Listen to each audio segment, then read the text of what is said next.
Hello दोस्तों, कैसे हो? उम्मीद करता हूँ कि सब लोग अच्छे होंगे। और आज जो टॉपिक में मैं जा रहा हूँ बात करने के लिए, वो इसी वजह से है कि जिसका वीडियो मैं ऑलरेडी बना चुका हूँ, मेरा चैनल में भी है, आप लोग देख लिया होगा। तो लेकिन फिर भी कुछ आदमी लोग वो वीडियो नहीं देख के, मेरा चैनल का वो वीडियो को नहीं देख के, फुल नहीं देख के अच्छा से, तो इंटरव्यू जाता है और इंटरव्यू में फेल होके वापस आता है। तो ऐसा ही एक हुआ कि मेरा दोस्त एक बंदा को भेजा था हमारा कंपनी में इंटरव्यू, लास्ट टाइम जो इंटरव्यू हुआ उसमें उसको भेजा था इंटरव्यू के लिए कि प्लम्बिंग टेक्नीशियन का इंटरव्यू था। वो प्लम्बर है और 8 साल से यूएई के अंदर काम कर रहा है, लेकिन फिर भी वो प्लम्बिंग टेक्नीशियन इंटरव्यू फेल होकर वापस आया है। ऑलरेडी मैं कितना वीडियो बना के पहले मेरा चैनल में अपलोड किया हूँ कि हमारा कंपनी में इंटरव्यू होने का टाइम क्या क्या पूछता है। आप लोग उसी का ऊपर प्रिपरेशन होके जाइए। आप लोग को मालूम नहीं है, मेरा चैनल का अंदर जाके वीडियो देखिए। वो वीडियो देखने के बाद फिर अच्छा से देखो, उसको ज़रूरत पड़ता है तो नोट करो, नोट करके दोबारा उसको इंटरव्यू जाने से पहले या इंटरव्यू में जब जाकर आदमी वेटिंग रूम में वेट करते हैं उस टाइम थोड़ा उसको याद करो।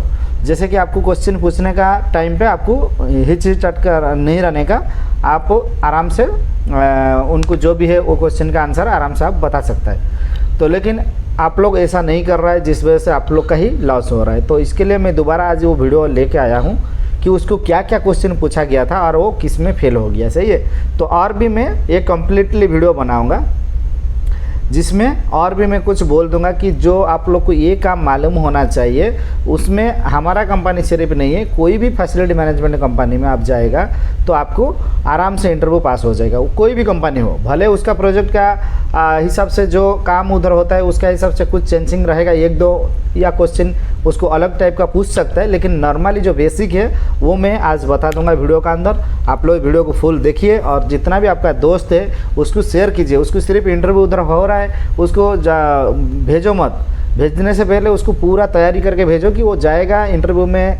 आप लोगों को मालूम है कि इंटरव्यू हम लोग जब जाता है तो सुबह से हम लोग लाइन में खड़ा रहता है, कभी हमारा नंबर आएगा कोई गारंटी नहीं। किसका लंच तक आ जाता है, किसका शाम तक भी आ जाता है, बहुत टाइम लगता है। तो इतना मेहनत करके पूरा दिन खराब करके आप जाएगा ऊपर, उसका बाद आप रिजेक्ट होकर आएगा या इंटरव्यू पास नहीं करेगा तो फिर कुछ फ़ायदा नहीं है। तो आपको इंटरव्यू पास करना है, ये वीडियो को फुल देखने का, लास्ट से पूरा फास्ट से लास्ट तक देखना है। ऐसा नहीं है कि बीच में स्किप करके लास्ट में थोड़ा जाके देखने का, ऐसा करेगा तो आपका ही नुकसान होगा। वीडियो बहुत लंबा होने वाला है, लेकिन एक कंप्लीट आपको इंटरव्यू का क्वेश्चन आंसर आपको मिल जाएगा। तो आज मैं प्लम्बिंग का ऊपर बात कर रहा हूँ और प्लम्बिंग का जो टेक्नीशियन है, इलेक्ट्रिकल का काम भी उसको थोड़ा मालूम होना चाहिए और इलेक्ट्रिशियन लोग को भी प्लम्बिंग का काम के बारे में मालूम होना चाहिए। आप लोग को मालूम है फैसिलिटी मैनेजमेंट में आदमी जब काम करता है सब मिल के काम करता है। ऐसा नहीं है कि प्लम्बिंग का काम है इलेक्ट्रिशियन नहीं जाएगा या एसी टेक्नीशियन नहीं जाए। प्लम्बिंग का काम पे इलेक्ट्रिशियन एसी टेक्नीशियन भी जाके हेल्प करेगा और जब इलेक्ट्रिकल एसी टेक्नीशियन का काम होगा प्लम्बिंग वाला भी जाके हेल्प करेगा। तो उसमें क्या होता है ना, हर काम आदमी देख के साथ में रह के वो काम का ऊपर भी नॉलेज हो जाता है। तो फ्यूचर में दूसरा कंपनी में वो अपना ट्रेड में नहीं देता है, वो एमएपी टेक्नीशियन या मल्टी टेक्नीशियन में देता है। क्यों? वो उसको 2 साल काम करने के बाद उसको हर काम समझ आ गया है, हर काम उसको कर सकता है बोल के वो एमएपी टेक्नीशियन या मल्टी टेक्नीशियन के लिए वो इंटरव्यू ट्राई करता है। उसमें क्या फ़ायदा होता है कि नॉर्मल एक टेक्नीशियन को 1800 दिरहम 2000 दिरहम मिल रहा है, तो मल्टी टेक्नीशियन को 2500 से 3000 दिरहम मिलेगा। यहाँ का जो मैं दिरहम का पैसा का बात कर रहा हूँ। सही है। तो आप लोग को ये वीडियो फुल देखना है। तो चलिए हम लोग स्टार्ट करेंगे। देखिए, जब आप इंटरव्यू में जाएगा तो सामने जो बैठा होगा इंटरव्यू वो आपको पूछेगा कि आप अपना बारे में, पहला क्वेश्चन यही रहेगा, tell me something about yourself, मतलब आप अपना बारे में कुछ मुझे बताइए। तो आप जो है आप बताने का कि मैं, मेरा पहले आपका नाम बताने का, उसका बाद आप किधर काम कर रहे हैं उधर बताने का, आपका टैलेंट क्या है, आप कितना साल से इधर काम कर रहे हैं, कौन सा कंपनी में वो बताने का, आपका एजुकेशन क्या है, आपका टेक्निकली आप क्या कोर्स करके रखा है वो बताने का, और अपना मुल्क कौन सा कंट्री से आप आया है आप वो बात बताने का। इतना ही, ज़्यादा लंबा खींचने का नहीं है, शॉर्ट में थोड़ा थोड़ा उनको बताने का। तो सेकंड क्वेश्चन वो बोलेगा कि आपको जो प्लम्बिंग में आप गया है, जिस ट्रेड पे आप गया है वो आपका सीवी देख के बोलेगा आप प्लम्बिंग टेक्नीशियन के लिए आप अप्लाई किया है। तो आप बोलने का ठीक है। तो फिर उसके बाद वो क्वेश्चन करेगा कि ठीक है आप प्लम्बिंग टेक्नीशियन में काम करेगा तो पहले बताइए कि प्लम्बिंग में क्या क्या पंप आता है। प्लम्बिंग लाइन में जो हमारा प्लम्बिंग काम आप करेगा, मेंटेनेंस करेगा, पहले बताइए कि बिल्डिंग के अंदर क्या क्या पंप आता है प्लम्बिंग में। तो आप प्लम्बिंग के साथ फायर फाइटिंग को भी ध्यान रखने का, फायर पंप को भी प्लम्बिंग टेक्नीशियन ही हैंडल करता है। सही है। तो इसके लिए आप बोलने का टाइम में आप फायर पंप को छोड़ के नहीं बोलने का, उनको पहले बोलने का कि सर हमारा डोमेस्टिक जो वाटर होता है बूस्टर पंप आता है, जॉकी पंप आता है, बूस्टर पंप का साथ भी जॉकी पंप आता है कई बिल्डिंग में। और उसके बाद में हमारा ट्रांसफार्म पंप होता है एक जगह से दूसरा जगह पानी भेजने के लिए। और हमारा प्रेशराइजेशन पंप होता है कि कहीं जगह पे कुछ पानी का प्रेशर ज़्यादा चाहिए तो उधर हम लोग को प्रेशराइजेशन पंप लगाता है। तो उसके बाद आप बोल सकते हैं कि सम्प पंप होता है हमारा, जो सम्पिंड जो नीचे बेसमेंट होता है, जो छोटा छोटा टैंकी होता है सम्पिंड, तो सम्पिंड का अंदर में पानी बाहर फेंकने के लिए सम्प पंप होता है जो पानी का अंदर डुबा रहता है हमेशा, तो उसको आप सम्प पंप बोल सकते हैं। तो उसका बाद में आप इरीगेशन पंप भी बोल सकते हैं कि हमारा प्लम्बिंग लाइन में गार्डन को पानी सप्लाई देने के लिए इरीगेशन पंप भी और इरीगेशन मोटर भी हमारा होता है। तो इतना सारे पंप आप बताने के बाद बोलने का कि सर हमारा जो और भी हमारा फायर फाइटिंग का साथ जो फायर अलार्म का सेफ्टी के लिए जो हमारा बिल्डिंग में है फायर लाइन के लिए, उनमें भी 3 पंप आता है, एक जॉकी पंप, एक इलेक्ट्रिकल पंप, एक हमारा डीजल पंप आता है। ये आता है एक सेट हमारा किस में आता है, स्प्रिंकलर लाइन में, और एक सेट आता है हमारा स्टैंड पाइप लाइन में। तो हमारा 2 सेट होता है फायर फाइटिंग में, एक होता है स्प्रिंकलर लाइन, एक होता है स्टैंड पाइप लाइन। तो स्टैंड पाइप में जो होता है हमारा उसमें भी 3 होता है, same jockey pump, booster electrical pump और प्लस डीजल इंजन जो डीजल पंप है। तो इसमें हमारा 6 पंप उसमें भी आता है। आप ये बोलने के बाद उनको समझ आ जाएगा आपका टैलेंट क्या है, कि वो आपको पूछा प्लम्बिंग का अंदर, लेकिन आप फायर फाइटिंग भी इंक्लूड करके बोला कि आपको जब वो काम देगा तो वो प्लम्बिंग के साथ में फायर फाइटिंग का भी देगा। तो इतना आपको बोलना है, इतना सारे पंप हमारा आता है, सही है।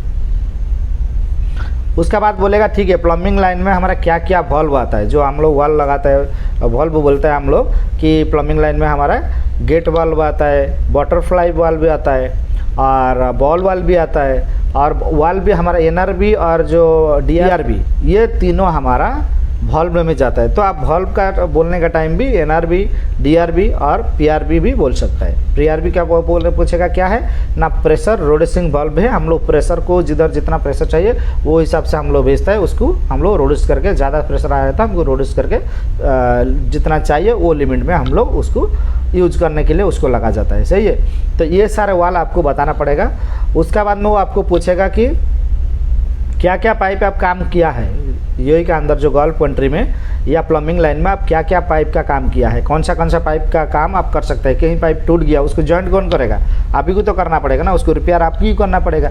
उसका फिटिंग, उसका पाइप कैसे जॉइंट होता है, जैसे हर पाइप का हर फिटिंग का तो सेम एक ही टाइप का नहीं होता है ना, सबका अलग अलग होता है। जैसे हमारा हाई प्रेशर ज़्यादा हम लोग एचडीपी पाइप इधर यूज होता है, एचडीपी, पीपीआर और यूपीवीसी, सही है, ये ज़्यादा यूज होता है। कई कई जगह पे सीपीवीसी थोड़ा बहुत काम होता है, कई कई जगह पे कॉपर पाइप काम होता है, कई कई जगह पे जीआई पाइप काम होता है। लेकिन ज़्यादातर पे आपको पीपीआर और यूपीवीसी का ज़्यादा आपको मिल जाएगा बिल्डिंग में। और पीवीसी होता है ड्रेनेज लाइन के लिए, जो हमारा ड्रेनेज वेस्ट लाइन होता है सॉइल पाइप, उसमें हमारा पीवीसी पाइप यूज होता है। तो पीवीसी पाइप को ग्लू लगा के हम लोग जॉइंट करता है, लेकिन पीपीआर पाइप को ग्लू नहीं लगाते हैं। पीपीआर पाइप को हम लोग उसका वेल्डिंग मशीन से हम उसको हीट करके दोनों को मेल्ट करके पाइप को फिटिंग को जॉइंट मारता है। और उससे बड़ा है तो बड़ा पाइप है तो बड़ा साइज का हम लोग हाइड्रोलिक मशीन में हम लोग उसको जॉइंट करता है। एचडीबी का भी सेम टाइप का होता है।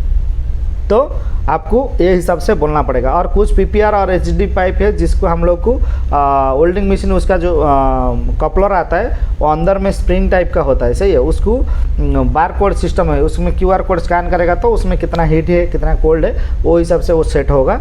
वो एक पाइप है एचडीपी में, वो भी पीपीआर में भी वो फिटिंग आ गया है। लेकिन आप इतना ही आपको बोलना है कि मैं आपको समझाने के लिए बोल रहा हूँ, लेकिन आपको आंसर यही देना है कि सर मैं HDP pipe, PPR pipe, UPVC pipe, PVC pipe, copper pipe का काम जानता हूँ। और मैं इतना क्यों बोला कि वो कैसे काम करता है वो आपको भी पूछ सकता है कि वो उसको कैसे काम करेगा, पीपीआर पाइप आप कैसे जॉइंट करेगा, यूपीवीसी में कैसे जॉइंट करेगा। तो इसके लिए मैं आपको बता दिया, सही है। तो वीडियो थोड़ा लंबा हो रहा है लेकिन आपका फ़ायदा के लिए, आपको पूरा समझ आ जाएगा।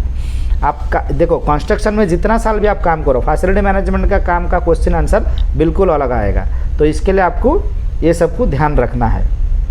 फिर उसमें पूछेगा फ्लोट स्विच कैसे काम करता है। जैसे हम लोग को टैंकी के अंदर फ्लोट स्विच रहता है कि टैंकी हमारा जब ओवरफ्लो हो जाएगा ऑटोमेटिक पंप हमारा बंद हो जाना चाहिए, या जब हमारा टैंकी पूरा ख़त्म हो जाएगा ऑटोमेटिक हमारा पंप बंद हो जाना चाहिए। खाली हवा में पंप हमारा घूमना नहीं चाहिए, एयर ले लेगा, पंप भी ख़राब हो जाएगा। तो उसी जगह पर हमारा फ्लोट स्विच काम करता है, सही है, NONC के थ्रू काम करता है। उसका बाद में हमारा फ्लोट स्विच और किधर काम करता है, सम्प पंप में। जो सम्प पिंट होता है, सम्प पंप का अंदर 2 पंप रहता है, समरसेबल पंप 2 रहता है और दोनों के लिए 4 पंप रखता है। सही है, कई कई जगह पे 3 रखता है लेकिन 4 रहता है ज़्यादा तरफ। 4 क्यों रहता है, सबसे नीचे वाला हमारा ड्राई रन है, उससे ऊपर हमारा पंप 1, उसको हम लोग ड्यूटी रन भी बोल सकते हैं। उसके बाद पंप 2, उसको हम लोग सपोर्टिंग पंप भी बोल सकते हैं। और सबसे ऊपर जो है वो अलार्म हम लोग हाई लेवल अलार्म का रखता है। कई कई जगह पे कोई कोई रखता है, कोई कोई नहीं रखता है, लेकिन लाजिम ये आएगा। 2 सम्प पंप है तो 4 फ्लोट स्विच आना चाहिए, सेफ्टी के लिए अच्छा रहेगा। तो आप उसमें ये आप बता सकता है कि हमारा फ्लोट स्विच का काम यही है।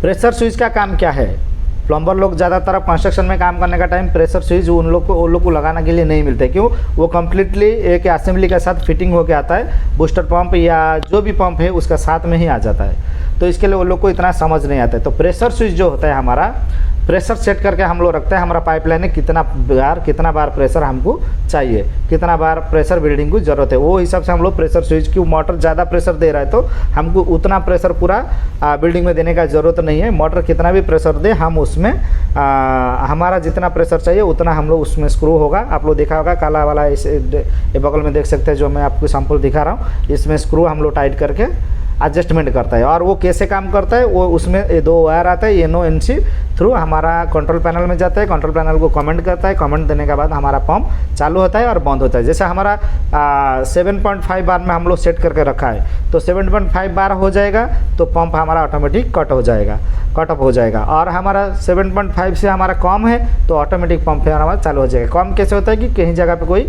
पानी यूज किया, खोल दिया या लीकेज हो गया तो उस टाइम पंप चालू हो जाता है। सही है, ये हमारा प्रेशर स्विच का काम है, हमारा प्रेशर को मेंटेन करके पंप को कट इन करने के लिए। और फ्लो स्विच का काम क्या है, आपको पूछेगा फ्लो स्विच क्या है। फ्लो स्विच जो होता है हमारा पाइप का अंदर एक सेंसर रहता है। पाइपलाइन में जब हमारा पानी चालू हो जाता है, किधर से पानी कोई चालू कर दिया, खोल दिया, तो हमारा वो फ्लो स्विच हमारा इंडिकेट करता है कंट्रोल पैनल को कि ये जगह पे आपका पानी चालू हो गया है, लीकेज हो गया या कोई यूज करता है तो वो हिसाब से उधर शो करेगा।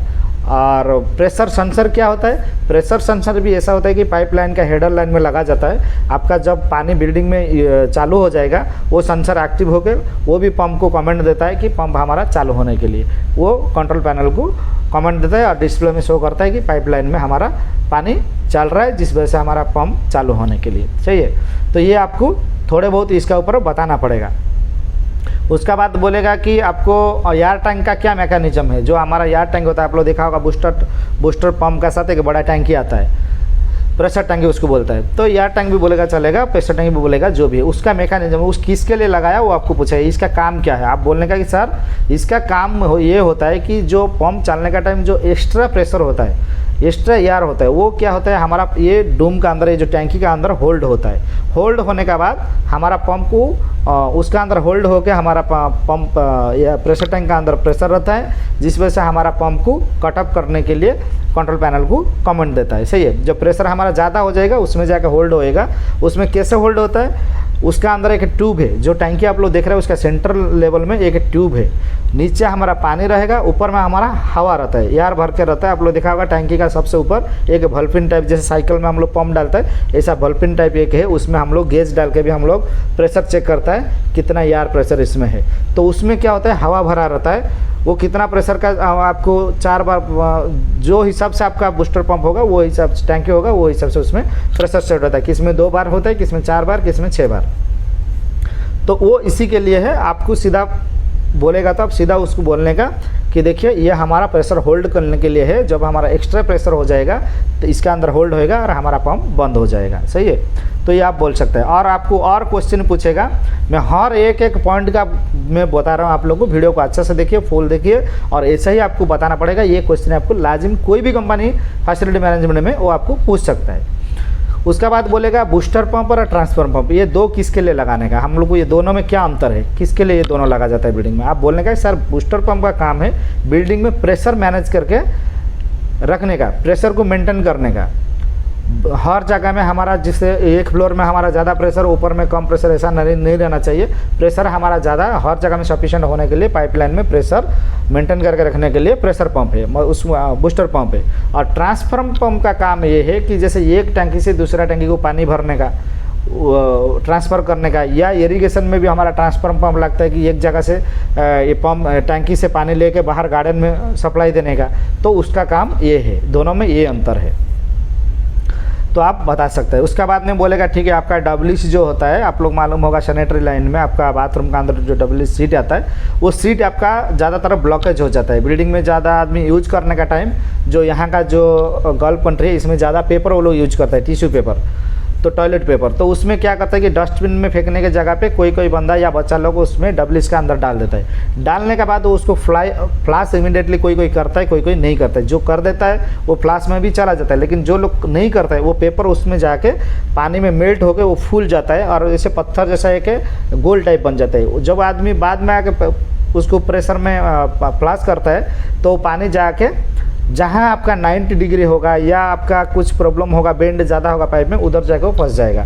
फंस जाने के बाद फिर नेक्स्ट टाइम आपको जब डब्ल्यूसी आप यूज करेगा, फ्लाश करने का टाइम पानी आपका फ्लो नहीं होगा, जाएगा भी बहुत धीरे धीरे जाएगा, कचरा रुक जाएगा। तो उसी जगह पे आपको क्या करना पड़ेगा, आपको पूछेगा तो बोलने का सर हम लोग पहले क्या करेंगे, फर्स्ट स्टेज हमारा ये है कि हम लोग जो हैंड पंप होता है उसमें हम लोग हैंड पंप मारेंगे, थोड़ा ड्रेनेज क्लीनर डाल के हैंड पंप मारेंगे। हैंड पंप मारने के बाद 5-10 मिनट में तो क्लियर नहीं हो रहा है, फिर हम लोग डब्ल्यूसी को रिमूव करना है। और उसका बाद में क्यों डब्ल्यूसी के साथ हम लोग रॉडिंग नहीं कर सकते हैं। डब्ल्यूसी हमारा इस टाइप का होता है, किधर पी टाइप का होता है, किधर यू टाइप का होता है, उसका अंदर हम रॉडिंग नहीं कर सकते। रॉड या हम लोग जो स्प्रिंग डालेगा तो डब्ल्यूसी का अंदर में जो वाइट फिनिशिंग हुआ है वो स्क्रैच हो जाएगा, वो खराब हो जाएगा। जब वो आप लोग करने के बाद देखेगा तो आपका डब्ल्यूसी पूरा बर्बाद हो गया, वो डब्ल्यूसी को चेंज करना पड़ेगा। तो इसके लिए हम लोग आराम से डब्ल्यूसी को सेव रखने के लिए डब्ल्यूसी को निकाल के रख देंगे। फिर उसके अंदर हम लोग ग्लोव्स लगा के हाथ में देखेंगे किधर कुछ फंसा है, नज़दीक में है तो उधर ही क्लीन कर देने का, नहीं तो हमारा रॉडिंग लेके आके, तार लेके आके, कुछ भी ऐसा उसका अंदर में डाल के उसको घुमाएगा तो कहीं भी फंसा होगा वो चला जाएगा। तो आपको ये हिसाब से बोलना चाहिए। और ज़रूरत होने पर भी हम लोग जेट पंप आप लोग को मालूम होगा कि हम लोग का प्रेशर पानी के साथ एयर के साथ पानी जेट मशीन जैसा उसको पंप चालू करेगा तो पानी बहुत प्रेशर में जाएगा। आप लोग देखा होगा कई जगह पे गाड़ी क्लीन जो होता है गाड़ी धोने का, या आपका जो चिलर वैसे जब क्लीन होता है चिलर पीपे में होता है, इस जगह पे आप लोग जेट पंप यूज करता है, तो वही जेट पंप से हम लोग वो ड्रेनेज लाइन भी क्लीन कर सकते हैं। सही है, तो ये आप लोग बता सकते हैं। उसका बाद में वो बोलेगा कि एसटीपी क्या है।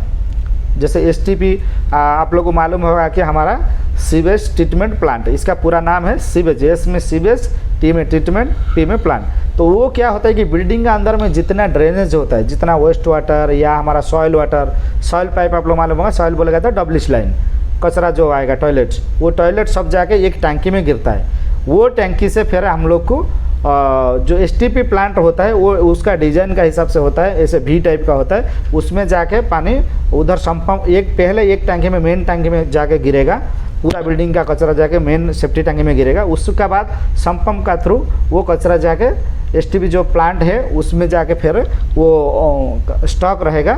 उसका बाद में उसमें हम लोग 2 ब्लोअर लगा के रखता है कि पानी ऑक्सीजन उसका पानी अंदर में जाकर ब्लोअर का एयर ब्लो उसमें हम लोग छोड़ने का, वो पानी को, वो कचरा को वो क्या करेगा पानी के साथ पूरा मिक्स कर देगा। मिक्स करने के बाद वो बबुल बन जाएगा। बबुल जो है ऊपर लेवल में रहेगा दूसरा पार्ट में, और पानी जो है आगे चला जाएगा। तो पानी जब आगे चला जाएगा उसका आगे और एक टैंकी होगा, वो टैंकी से फिल्टर होगा, पानी को उधर फिल्टर रखा होगा, वाटर फिल्टर, उसमें फिल्टर होके दूसरा फाइनल टैंकी में जाएगा। वो फाइनल टैंकी में क्या होगा, वो पानी तो रहेगा, उसके साथ में नॉर्मल वाटर मिक्स करके हम लोग इरिगेशन में जो गार्डन लाइन में हम लोग पानी देता है वो पानी के लिए वो यूज होता है। तो ये हिसाब से हमारा एसटीपी काम करता है, ये आप बोल सकते हैं। तो उसमें कैसे फिल्टर होता है, उसके बाद वो पानी कचरा रहता है नहीं रहता है, उसमें बोलेगा तो नहीं। फिल्टर होने के बाद जो पानी कचरा रहता है उसमें हमारा टैबलेट डाला जाता है, जो जिस वजह से वो पानी के अंदर जो कीड़ा होता है या जो प्रॉब्लम रहता है वो सब खत्म हो जाता है। वो पानी हम लोग गार्डन को यूज करने के लिए उपयोग पड़ता है। सही है, ऐसा आप बोलने का। उसका बाद आप बोलने का कि वो फिर पूछेगा आपको कि प्लम्बिंग का जो पंप है, देखिए मैं जो ये आप लोग के लिए लेकर आया ये फुल पैकेज लेकर आया। ऐसा नहीं है कि वो इतना क्वेश्चन आपको करेगा।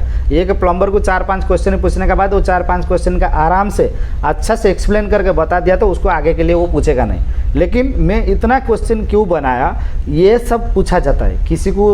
ये जो मैं 16 क्वेश्चन आज बनाया तो 16 क्वेश्चन के अंदर में किसको 4 क्वेश्चन पूछेगा, किसको आगे वाला 4 क्वेश्चन पूछेगा, किसको आगे वाला 4 क्वेश्चन पूछेगा, अलग अलग क्वेश्चन हर आदमी को पूछेगा। तो इसके लिए सब क्वेश्चन का आंसर आपको मालूम है तो आपको जो भी पूछेगा बता सकता है। तो इसके लिए मैं ये वीडियो इतना लंबा हो रहा है और मैं हर चीज़ आपको, हर पॉइंट आपको बता रहा है, कोई भी पॉइंट नहीं छोड़ रहा है जिस वजह से आपको इंटरव्यू में दिक्कत होएगा। तो फिर आपको पूछेगा कि पंप कैसे चालू होता है। आपका जो पंप है, क्यों देखिए, एक प्लम्बर टेक्नीशियन को सिर्फ प्लम्बिंग का काम के बारे में नॉलेज नहीं होना चाहिए, थोड़ा बहुत इलेक्ट्रिकल का नॉलेज होना चाहिए।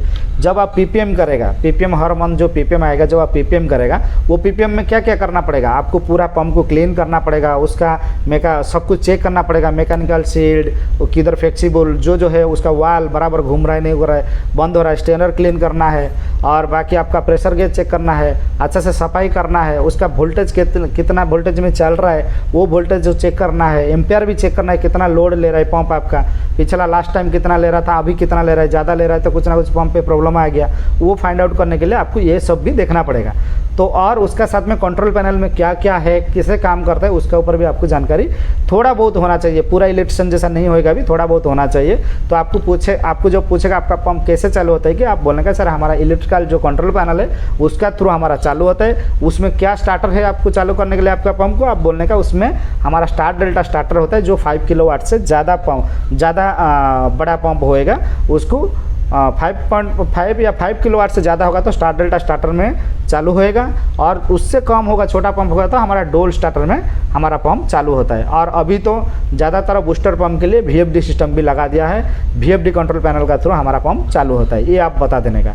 इसका ऊपर आपको डीपली वो इतना नहीं पूछेगा कि उसको मालूम है कि आप इलेक्ट्रिकल प्लम्बर नहीं है, आप सिर्फ प्लम्बर है, सही है। तो इतना आपको जानकारी होना चाहिए। कभी कभी आपका फ्लोट स्विच काम नहीं करता है या प्रेशर स्विच काम नहीं करता है, उसको खोल के आपको उसका वायर चेक करना है, कंटिन्यूटी लेना है। वो बोलेगा उसमें क्या चेक करेगा आप, तो उसमें सर हम कंटिन्यूटी चेक करेंगे, उसका NONC बराबर वहाँ कंट्रोल पैनल में जा रहा है नहीं जा रहा है, या जंग लग के वो ख़राब हो गया, उसमें क्या प्रॉब्लम हो गया, हम उसको ट्राई करेंगे, कोशिश करेंगे सही करने के लिए। नहीं होगा तो हम सुपरवाइजर को इन्फॉर्म करेंगे, हमारा इलेक्ट्रिशियन जो है वो आके उसको सही करेगा। ये आप बता सकता है, सही है। हर एक पॉइंट आपको अच्छा से याद रखो। वीडियो लंबा हो रहा है, आप लोग देखो, पूरा देखो और अपना दिमाग में बैठाओ, ज़रूरत पड़ रही तो आप नोट करके रखो। आपको पूछेगा कि प्लम्बिंग में क्या क्या सर्विस होता है, मतलब प्लम्बिंग का अंदर में कितना सर्विस है। देखिए पहले है हमारा प्लम्बिंग में बाथरूम से हम लोग स्टार्ट करेंगे, तो आप बताने का कि सर हमारा जो बाथरूम फिटिंग्स है, कोई बाथ टब भी होता है, कई जगह पे जाकोजी बाथ टब भी होता है, वाल मिक्सर होता है, डाई मिक्सर होता है, सही है। और उसका बाद में हमारा वाटर हीटर होता है, उसका बाद में हमारा स्विमिंग पूल होता है, फाउंटेन सिस्टम भी होता है, किधर फाउंटेन झरना जैसा आप लोग देखा होगा कि कोई स्टैचू होगा उसमें पानी गिरता होगा, वो सिस्टम भी होता है। उसका बाद में हमारा इरिगेशन सिस्टम होता है, STP सिस्टम होता है, booster pump, domestic pump, booster pump होता है। इतना सारा सर्विस हमारा प्लम्बिंग का अंदर आता है।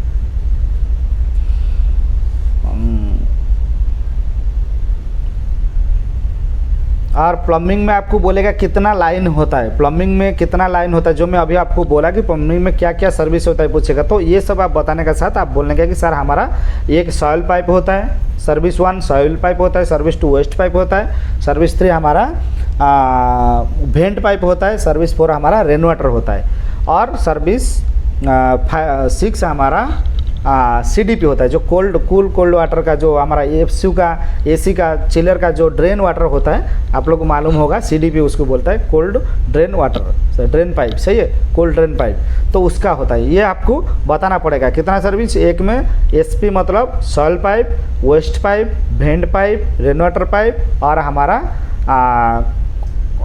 कोल्ड ड्रेन पाइप, जो हमारा FCU AC ये जिससे भी हमारा जो ड्रेन लाइन होता है, तो उतना आपको बताना पड़ेगा। और उसमें आपको फिर पूछेगा कि हमारा वाटर सप्लाई लाइन में कितना पानी होता है, कितना टाइप का पानी हम लोग को यूज़ करना पड़ता है बिल्डिंग में होता है। आप बोलने का सर एक तो नॉर्मल कोल्ड वाटर होता है, दूसरा हमारा हॉट वाटर होता है, नहाने के लिए, जो भी है बर्तन क्लीन करने के लिए, नहाने के लिए हॉट कोल्ड, और उसका साथ में हमारा एक ड्रिंकिंग वाटर होता है, जो हमारा फिल्टर होके प्योरीफाई होके हम लोग को मिलता है बिल्डिंग में, वो भी एक वाटर, मतलब 3 टाइप का वाटर ज़्यादातर होता है। उसका बाद में आपको पूछा जाएगा जो टैंकी है आपका, जो वाटर टैंकी है, उसमें कौन सा पानी आता है और वो कैसे आपका बिल्डिंग में आता है। आप बोलने का कि सर पहले हमारा म्यूनसिपालिटी से पानी आता है, जो देवा का होगा या फेवा का होगा, वो हमारा पोर्टेबल वाटर पहले हमारा टैंकी में आता है, मेन टैंकी में आता है। उसका बाद में वो टैंकी से पंप लग के हमारा फिल्टर पंप लगा जाता है। फिल्टर पंप से पानी प्योरीफाई होके सेकेंड टैंकी में, टैंकी 2 में हमारा स्टोर रहता है। वो टैंकी से बूस्टर पंप का थ्रू बिल्डिंग में सप्लाई होता है। उसका बाद में आपको पूछेगा कि जो आपका बिल्डिंग है कितना बड़ा बिल्डिंग हो, पर डे कितना पानी यूज होता है, आपको कैसे पता चलेगा। जैसे आपका बिल्डिंग 10 फ्लोर है या 15 फ्लोर है या 20 फ्लोर है या 50 फ्लोर है, एक दिन में कितना पानी यूज करता है वो आप कैसे आपको मालूम पड़ेगा, कैसे आप बता सकते हैं। तो आप उस टाइम बोलने का कि सर हमारा जो मेन वाटर मीटर होता है बिल्डिंग के अंदर, जो देवा का होता है, उसी का थ्रू हम लोग पता लगा सकते हैं हमारा पूरा बिल्डिंग में पानी कितना हो रहा है। और फ्लैट वाइज पूछेगा कि ये फ्लैट में कितना पानी यूज हो रहा है, वो फ्लैट में कितना पानी यूज हो रहा है। तो बोलने का सर जो हमारा डोमेस्टिक, हमारा जो अपना बिल्डिंग का अंदर जो फ्लैट होता है, हर फ्लैट के लिए हमारा एक मीटर रूम होता है। मीटर रूम में हर फ्लैट को एक मीटर वाटर मीटर लगा गया है। वही वाटर मीटर को हम कल कितना था, आज कितना है, हम उसमें कैलकुलेशन कर देगा। तो पर डे मतलब आज इतना पानी यूज किया, कल वो इतना पानी यूज किया बोल के हमको पता लग जाएगा। मतलब मेन यही एक ही बात है कि वाटर मीटर का थ्रू हम लोग देख सकता है, हम लोग मालूम कर सकते हैं कि पर डे में ये फ्लैट में कितना पानी यूज हो रहा है, वो फ्लैट में कितना पानी यूज हो रहा है, या पूरा होल बिल्डिंग का भी कितना पानी यूज होता है। एक मेन वाटर मीटर होता है, उसका थ्रू हम लोग बता सकते हैं ये बिल्डिंग में कितना पर डे पानी यूज होता है। तो उसका बाद में आप बोलेगा इरिगेशन सिस्टम कैसे काम करता है। जैसे आपका इरिगेशन सिस्टम है, गार्डन में पानी जो आता है वो ऑटोमेटिक सब होता है। तो ऑटोमेटिक कैसे होता है, देखिए ऑटोमेटिक होने के लिए आपको पहले आपका टाइमर होना चाहिए। उसका बाद में आपका सोनोलाइट वाल, जो आप लोग देखा होगा, जो गार्डन का अंदर में एक छोटा छोटा बॉक्स होगा, उसका अंदर सोनोलाइट वाल होगा। वो सोनोलाइट वाल का टाइमिंग का हिसाब से ओपन होएगा और टाइम का हिसाब से क्लोज होगा। जैसे एक जोन है, पूरा जोन में डिवाइड हो जाता है। हमारा जो गार्डन है पूरा जोन 1, जोन 2, जोन 3, जितना बड़ा गार्डन होगा, जितना एरिया होगा, उसका एक एक नंबर होगा। वो हिसाब से उधर एक एक या दो सोनोलाइट वाल होगा। तो वो हिसाब से हम लोग को टाइमर का साथ उसका वायर पूरा आके टाइमर का साथ लगा जाएगा और टाइमर का थ्रू हमारा कंट्रोल पैनल कॉन्ट्रैक्टर के साथ लगा जाएगा। जिस वजह से जब भी हमारा सोनोलाइट टाइम हो जाएगा, वो सोनोलाइट ऑटोमेटिक ओपन हो जाएगा। जब ओपन हो जाएगा, यहाँ हमारा पंप को कंट्रोल पैनल को कमांड मिलेगा, पंप हमारा स्टार्ट हो जाएगा। तो वो हिसाब से आप बताना चाहिए। और टाइमर का सेटिंग कैसे होता है, मेरा चैनल में ऑलरेडी वीडियो है, आप जाके वो वीडियो देख सकते हैं कि टाइमर, डिजिटल टाइमर को हम लोग कैसे सेटिंग करते हैं। कभी हमको दिन में 3 बार चलाना है, या दिन में 2 बार चलाना है, या हमारा 1 बार चलाना है, उसका प्रोग्रामिंग कैसे होता है, टाइमिंग कैसे ज़्यादा और कम कर सकते हैं, उसके ऊपर वीडियो है, प्ले लिस्ट में है, जाके आप लोग देख सकते हैं। 2 वीडियो उसके ऊपर मैं बनाया, आपको उसके ऊपर जानकारी चाहिए, जाकर आप लोग देख सकते हैं। सही है। उसका बाद आपको बोलेगा फ्लोट स्विच क्या है, फ्लोट वाल्व क्या है। फ्लोट वाल्व जो है हमारा वाटर टैंक का अंदर, आप लोग देखा होगा, आपका जो मेन इरिगेशन से या जो आपका म्यूनसिपालिटी से देवा से जो मेन लाइन आता है टैंकी का अंदर, वो टैंकी के साथ एक बॉल का इतना बड़ा बॉल वाल्व लगता है। तो बॉल वाल्व इसी के लिए लगता है कि पानी हमेशा उसमें गिरते रहेगा। जब टैंकी फुल हो जाएगा, ऑटोमेटिक वो बॉल ऊपर आ जाएगा। जैसे आपका जो बॉल कॉक है वो क्लोज हो जाएगा। क्लोज जब हो जाएगा, पानी आपका आगे और नहीं जाएगा, पानी उधर ही स्टॉप हो जाएगा। जब आपका टैंकी से पानी नीचे लेवल तक, नीचे तक जाएगा, उससे आपको फिर आपका ये ऑटोमेटिक ओपन हो जाएगा और पानी गिरते रहेगा टैंकी फुल होने तक। तो ये हमारा बॉल कॉक है और इसको हम लोग बॉल वाल्व भी बोलता है। सही है। उसका बाद में आपको बोलेगा जैसे आपका वाटर टैंक है, उसका अंदर कितना पानी है, आपको कैसे पता चलेगा। वाटर टैंक इतना बड़ा है, इधर बहुत बड़ा बड़ा बिल्डिंग होता है और बिल्डिंग के अंदर आपको 30,000 लीटर का टैंक होएगा। सही है। वाटर टैंक होएगा, 40,000 का भी होएगा, 20,000 का भी होएगा। उसका अंदर में आप इतना तो अंदर जाके नहीं देख सकते, या हमेशा डोर ओपन करके भी नहीं देख सकते, आपको नहीं दिखेगा, मालूम नहीं पड़ेगा। तो आपको कैसे देखना है, आप बोलने का कि सर हर वाटर टैंक का बाहर में एक दीवार में एक ग्लास पाइप होता है, वो टैंकी का नीचे से उसमें टैंकी होल मार के टैंकी का अंदर से नीचे एक पॉइंट, ऊपर एक पॉइंट, उसमें टैंकी के साथ अंदर से कनेक्शन रहता है। जिस वजह से हम लोग को वो ग्लास में पानी का लेवल शो करता है, कितना पानी है उसमें लिखा जाता है। मीटर, 1 मीटर, 2 मीटर, 3 मीटर ऐसा लिखा जाता है। जितना बड़ा टैंकी है उतना बड़ा, उससे थोड़ा बड़ा पाइप होगा और वो हिसाब से आपको बाहर से आपका जो ग्लास को देखेगा तो आपको पता चल जाएगा ये इतना पानी, इतना मीटर तक पानी ये टैंकी में है। तो ये आपको बताने का, सही है। तो यही छोटा छोटा क्वेश्चन जो मैं आप लोग को बताया, उसका आंसर जो बताया, इतना आपको मालूम हो जाएगा। मैं गारंटी दे रहा हूँ 95% आपको इंटरव्यू में कोई भी फेल नहीं कर सकता है। बाकी उसका प्रोजेक्ट, उसका साइड, कोई होटल होता है, कोई हॉस्पिटल होता है, कोई रेसिडेंसी होता है, कोई ऑफिशियल लाइन होता है, कोई बिल्ला लाइन होता है। तो हर जगह का तो काम सब कुछ सेम नहीं होएगा, कुछ ना कुछ थोड़ा थोड़ा चेंज भी रहेगा। तो उसका रिलेटेड वो आपको कुछ बताएगा, पूछेगा तो वो अलग बात है, लेकिन मैक्सिमम जो बेसिक है इतना ही आपको हर कंपनी पूछेगा। हमारा कंपनी में लास्ट टाइम यही सब पूछा गया था, लेकिन वो बंदा 8 साल कंस्ट्रक्शन में काम करने के बाद उसको भी इतना आइडिया नहीं था, ये सब में जो बात बोला इसके ऊपर उनको नॉलेज नहीं था, जिस वजह से वो फेल होकर वापस गया। तो मैं यही चाहता हूँ कि आगे जितना भी मेरा वीडियो देखने वाला व्यूअर्स होगा, या जितना मेरा दोस्त लोग कोई भी जाएगा हमारा कंपनी या कोई भी कंपनी में इंटरव्यू देने के लिए, वो केस कभी भी फेल ना हो, इसके लिए मैं ये वीडियो लेकर आया। ऑलरेडी मैं प्लम्बिंग टेक्नीशियन के ऊपर वीडियो बनाया था, फिर भी मजबूर होके ये वीडियो मैं बनाया। यही लास्ट वीडियो होगा प्लम्बिंग टेक्नीशियन का ऊपर, इसके बाद मैं नहीं बनाऊंगा। तो ये वीडियो आप लोग को पूरा देखने का, जितना आपका दोस्त या जो भी है जिसको शेयर करना है, आपका सोशल मीडिया में शेयर करना है, व्हाट्सएप ग्रुप में शेयर करना है, तो सबको शेयर कर दीजिए, जैसे कि कोई भी बंदा जाके इंटरव्यू से फेल होके वापस ना आए, उसको भी हमारा जैसा उसको जॉब मिल जाए, उसका अच्छा सैलरी लग जाए और उसका रोजी रोटी, उसका फैमिली को अच्छा से मेंटेन कर सकता है। उसका जो भी प्रॉब्लम होगा पर्सनल, उसको वो पैसा जब आ जाता है इंसान का पास, हर चीज़ समाधान हो जाता है थोड़े दिन के अंदर, सही है। तो पहले हमको जॉब, उसका बाद हमारा प्रॉब्लम सॉल्व। तो जॉब के लिए हमको वो हिसाब से प्रिपरेशन होने के लिए ये चैनल को सब्सक्राइब करो, वीडियो को लाइक करो, दूसरा आदमी को भी शेयर करो। फिर मिलेंगे नेक्स्ट एक टॉपिक को, नेक्स्ट एक वीडियो के साथ। तब तक के लिए जितना भी वीडियो देखा आप लोग, सबको थैंक यू, दिल से धन्यवाद।